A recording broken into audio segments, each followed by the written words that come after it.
Welcome back. మనకి గోలాంగ్‌లో constants అనేది ఎలా యుటిలైజ్ చేస్తాం, అలానే కాన్స్టెంట్స్‌కి సపోర్ట్ చేస్తూ ఉన్న ప్యాకేజ్ గురించి కూడా ఒక ప్రీ డిఫైన్డ్ ప్యాకేజ్ గురించి కూడా ఈ వీడియోలో అయితే మనం చూద్దాం.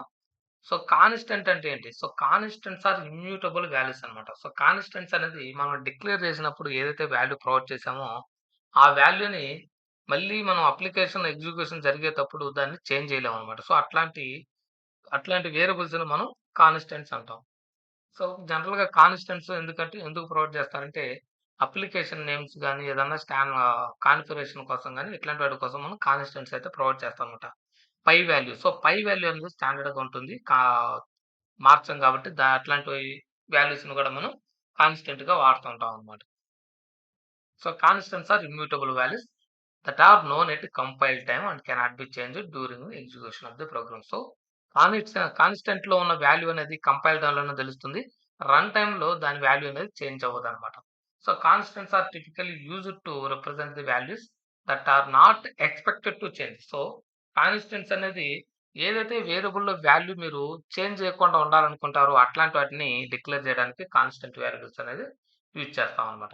సచ్ యాస్ మ్యాథమెటికల్ కాన్స్టెంట్స్ గాని, కాన్ఫిగరేషన్ వాల్యూస్ గాని ఎనీ ఫిక్స్డ్ డేటా. సో, ఏదైనా ఫిక్స్డ్ డేటా ప్రొవైడ్ చేయాలనుకున్నప్పుడు మనం కాన్స్టెంట్స్ అనేది వాడతాం అనమాట. సపోజ్ అప్లికేషన్ నేమ్ ఉంటుంది. సో, ఆహ్, అప్లికేషన్ నేమ్ అనేది మనం కంటిన్యూషన్‌గా మనం చేంజ్ చేయం. సో, వన్స్ ఒక అప్లికేషన్‌కి నేమ్ ఇచ్చామంటే, ఆ నేమ్ అనేది కంటిన్యూషన్‌గా అదే యూజ్ చేస్తాం అనమాట. సో, ఈ టైప్ ఆఫ్ వేరియబుల్స్‌ని మాత్రం మనం కాన్స్టెంట్‌గా వాడుతుంటాం. సో, కాన్స్టెంట్‌లో మనకి డిఫరెంట్ టైప్స్ ఆఫ్ కాన్స్టెంట్స్ అంటే మనకు వాల్యూని బట్టి దాన్ని మనం అది న్యూమరిక్ కాన్స్టెంటా, లేకుంటే బూలియన్ కాన్స్టెంటా, లేదా స్ట్రింగ్ కాన్స్టెంట్ అని చెప్పొచ్చనమాట. సో, కాన్స్టెంట్ వేరియబుల్ అనేది మీరు డిక్లేర్ చేయాలి అంటే కాన్స్ట్. సో, ఈ కాన్స్టెంట్ అనే కీవర్డ్ అనేది యుటిలైజ్ చేయాల్సి ఉంటుందన్నమాట. సో, మనకి కాన్స్టెంట్‌కి సంబంధించి కొన్ని లిమిటేషన్స్ అయితే ఇక్కడ ప్రొవైడ్ చేశారు. సో, వాల్యూ అనేది మనకి కంపైల్ టైమ్‌లోనే డిసైడ్ అవుతుంది. రన్ టైమ్‌లో ఎటువంటి చేంజెస్ అనేది ఉండదన్నమాట. And which means their value must be known at compile time. Constants cannot be assigned value at run time. So, run టైమ్‌లో దానికి ఎటువంటి వాల్యూ అయితే అసైన్ చేయలేం. ఓన్లీ డిక్లేర్ చేసేటప్పుడే మనం వాల్యూ అయితే ప్రొవైడ్ చేయాల్సి ఉంటుంది. So, constant can only hold basic types like numbers, strings and boolean. So, ఇందులో ప్రొవైడ్ చేసిన డేటా టైప్స్ అంటే బేసిక్ డేటా టైప్స్ మాత్రం మనం కాన్స్టెంట్‌లో ప్రొవైడ్ చేయగలం అని చెప్పేసి చెప్తుందన్నమాట. And constant cannot be modified or reassigned after they are declared. So, constants అనేవి డిక్లేర్ చేసిన తర్వాత మనకి రన్నింగ్‌లో వాటిని మళ్ళీ రీక్రియేట్ చేయడం అనేది జరగదని చెప్పేసి చెప్తున్నారు. అండ్ నెక్స్ట్ వచ్చేసి constants do not use the short variable declaration. So, ఈ ఈక్వల్ సైన్ ఉపయోగించి మనం కాన్స్టెంట్ వేరియబుల్స్ అనేది డిక్లేర్ చేయలేమని చెప్పి చెప్తున్నారనమాట. సో, డైరెక్ట్‌గా మనం కాన్స్టెంట్ అండ్ కీవర్డ్ అని ప్రొవైడ్ చేసి ఈక్వల్ ప్రొవైడ్ చేసినట్టయితే మనం ఈ కోలన్ అనేది యూజ్ చేయాల్సిన పని లేదు. ఈ కాన్స్టెంట్ అండ్ కీవర్డ్ వాడినప్పుడు ఈ కోలన్ అనే ఈ ఈ ఈ క్యారెక్టర్ అనేది మనం వాడాల్సిన పని లేదనమాట. సో, నెక్స్ట్ వచ్చేసి మనకి సో, టైప్డ్ కాన్స్టెంట్. సో, మనం ఎక్స్‌ప్లిసిట్‌గా డేటా టైప్ అనేది ప్రొవైడ్ చేసి కాన్స్టెంట్స్‌ని క్రియేట్ చేయొచ్చు. అలానే డేటా టైప్ అనేది ప్రొవైడ్ చేయకుండా కూడా మనం డైరెక్ట్‌గా కాన్స్టెంట్ కీవర్డ్ ఆడి variable name and value provide చేసినా సరిపోతుందనమాట. అలానే అన్‌టైప్డ్ కాన్స్టెంట్స్. సో, అన్‌టైప్డ్ కాన్స్టెంట్స్‌లో సేమ్. మనం డేటా టైప్ అనేది ప్రొవైడ్ చేయకుండా just constant keyword and variable నేమ్‌తో ఒక ఆహ్, అన్‌టైప్డ్ కాన్స్టెంట్‌నయితే క్రియేట్ చేయొచ్చనమాట. ఇక్కడ నేను న్యూమరేటెడ్ కాన్స్టెంట్స్ అని చెప్పేసి ఒకటి ప్రొవైడ్ చేశాను. ఇదొచ్చేసి ఒక ప్యాకేజీ. ఇదేంటంటే మనకి ఆహ్, ఒక మల్టిపుల్ కాన్స్టెంట్స్ మీరు క్రియేట్ చేయాలనుకున్నప్పుడు ప్రతి ఒక్క దానికి గూడా ఒక సిరీస్‌లో మీరు వాల్యూ ప్రొవైడ్ చేయాలనుకున్నప్పుడు మీకు ఈ ఐఓటీ అనే ప్యాకేజ్ అనేది యూజ్ అవుతుందనమాట. ఇక్కడ ఐఓటీలో స్టార్టింగ్ వాల్యూ వచ్చేసి 0 ఉంటుంది. రిమైనింగ్ వచ్చేసి ఇట్లా కంటిన్యూషన్‌గా మనకి ఆటోమేటిక్‌గా యాడ్ అయిపోతాయన్నమాట. Remaining things. సో, దీన్ని మనం ప్రాక్టికల్‌గా అయితే చూద్దాం. సో, మనం ఫస్టు ప్రోగ్రామ్‌లోకి జంప్ అయ్యి ఎలా డిక్లేర్ చేయాలనేది చూద్దాం. సో, ఇక్కడ గ్లోబల్ వేరియబుల్‌లో మనం ఒక కాన్స్టెంట్ అయితే క్రియేట్ చేద్దాం. సో, కాన్స్టెంట్ క్రియేట్ చేయాలంటే మనం కాన్స్ట్ అనే వేరియబుల్ అయితే కీవర్డ్ అయితే యూజ్ చేయాల్సి ఉంటుంది. ఇక్కడ పై వాల్యూ ఇస్తున్నాను. పై వాల్యూ వచ్చేసి 3.15 FMT dot println.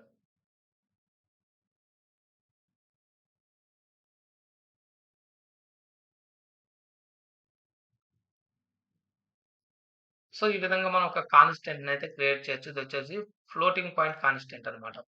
In case suppose మనం constant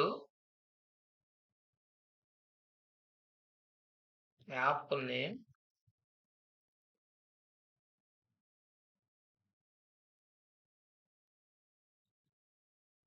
ASP for UG. So, ఇక్కడ నేను కాన్స్టెంట్ కీ వాడాను. అలానే ఆహ్, వేరియబుల్ నేమ్ అయితే ప్రొవైడ్ చేశాను. అలాగే ఈ కోలన్ అనేది ప్రొవైడ్ చేశాను. సో, ఈ కోలన్ ప్రొవైడ్ చేయడం వల్ల ఏందంటే ఇది ఇన్‌వాలిడ్ సింటాక్స్ అయిందనమాట. So, expected semicolon founds. So, ఈ ఈ కోలన్ అనేది మనం ఈ కాన్స్టెంట్ అనే కీవర్డ్ వాడినప్పుడు యూజ్ చేయకూడదనమాట.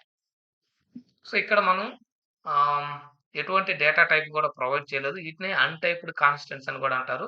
సో, ఇది ఏ డేటా టైప్‌కైతే చెందిందో ఇది స్ట్రింగ్ డేటా టైప్ కాబట్టి స్ట్రింగ్ టైప్డ్ కాన్స్టెంట్ అని కూడా చెప్పొచ్చనమాట.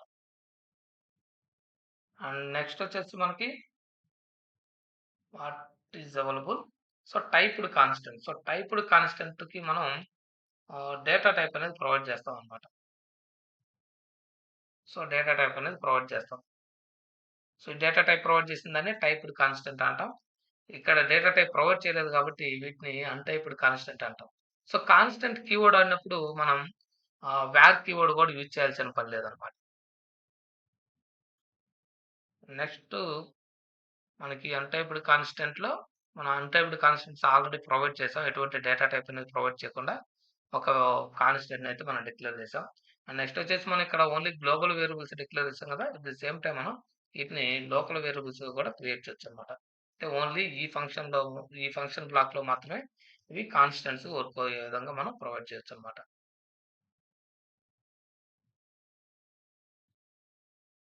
ప్రింట్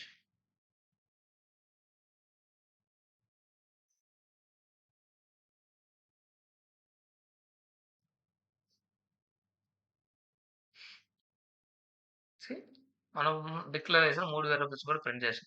సో, ఏదైనా ఒక కాన్స్టెంట్ క్రియేట్ చేసేటప్పుడు మనం కంపల్సరీగా ఈ కాన్స్ట్ అనే కీవర్డ్ అయితే వాడాలి. And variable name equal to value. So, ఈ విధంగా మీరు ప్రొవైడ్ చేయొచ్చు. లేదంటే ఆహ్, డేటా టైప్ కూడా మీరు మెన్షన్ చేసి ఒక వేరియబుల్‌ని అయితే డిక్లేర్ చేయొచ్చనమాట. బట్ కాన్స్టెంట్ వాడినప్పుడు వేర్ కీవర్డ్ వాడట్లేదు. And at the same time colon. So, ఈ కోలన్ అనేది కూడా మనం షార్ట్‌కట్ డిక్లరేషన్ కూడా మనం వాడట్లేదనమాట. సో, ఈ షార్ట్‌కట్ డిక్లరేషన్ కూడా వర్క్ అవ్వదనమాట. So, will try with var.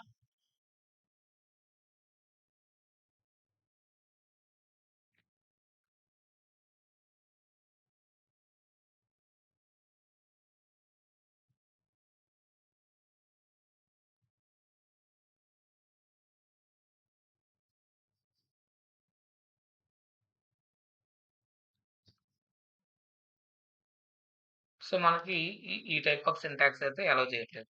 So, constant keyword వాడినప్పుడు వేర్ కీవర్డ్ వాడాల్సిన పని లేదు. At the same time shortcut assignment కూడా వాడాల్సిన పని లేదనమాట.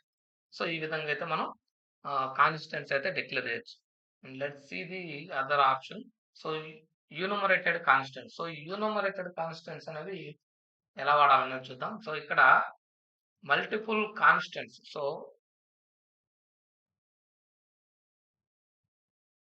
ఇక్కడ కాన్స్టెంట్ సో, ఈడ ఒకేసారి ఒక వీక్ మొత్తం గూడా కాన్స్టెంట్స్ అయితే క్రియేట్ చేశాను.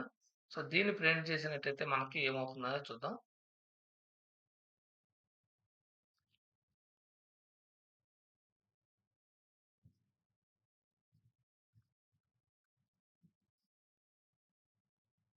Tuesday, Wednesday, Thursday, Friday,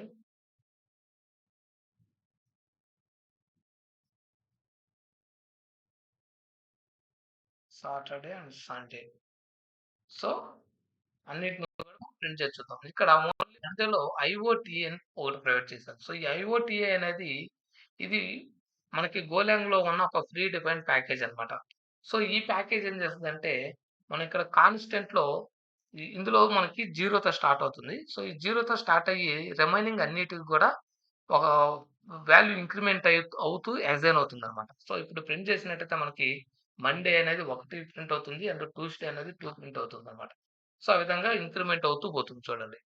so, 0, 1, 2, 3, 4, 5, 6. So, ఈ విధంగా మనకి ఐఓటీఏ ప్యాకేజ్ అనేది యూజ్ అవుతుంది.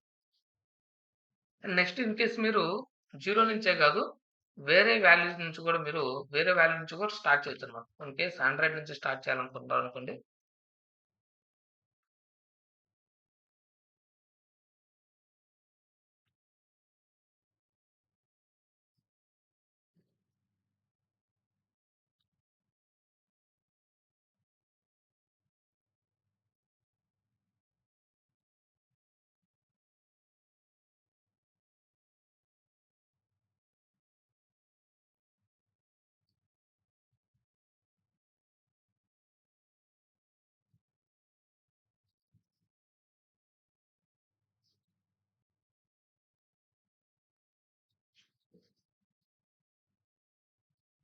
Sorry missed equal symbol.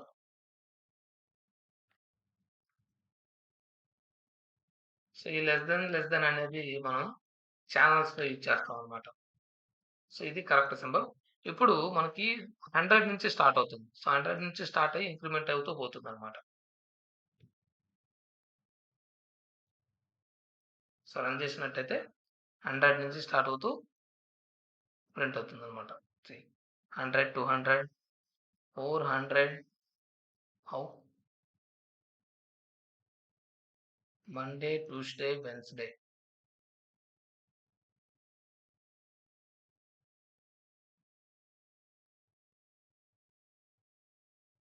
So, it is multiplying by 2 actually.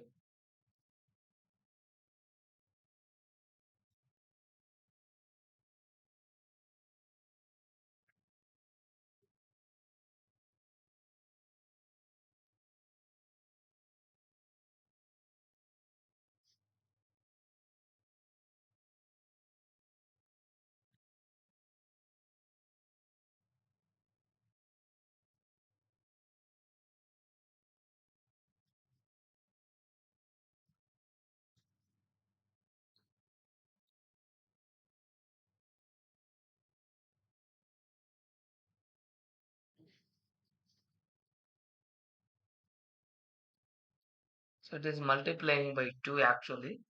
So, అది కారణం ఏందనేది నేను డిస్క్రిప్షన్‌లో అయితే ప్రొవైడ్ చేస్తాను.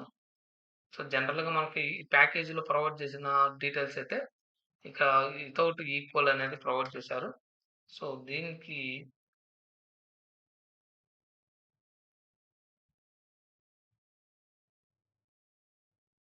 అబౌట్ దిస్ సింటాక్స్ ఇదైతే మనకి 0తో 0 నుంచి స్టార్ట్ అయ్యి 1, 1 ఇంక్రిమెంట్ అవుతూ పోతుందన్నమాట. సో, మనం చానెల్స్ యూజ్ చేసినప్పుడు సో, వాల్యూ అనేది మల్టిప్లై అవుతుంది.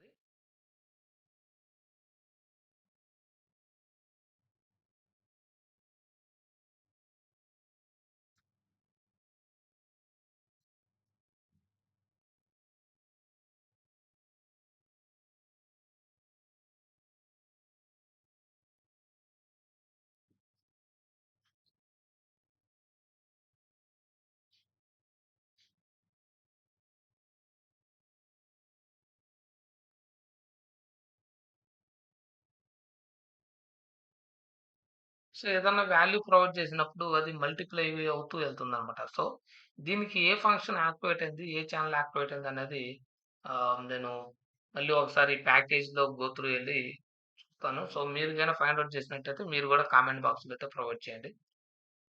That's it for this video guys. Thanks for watching.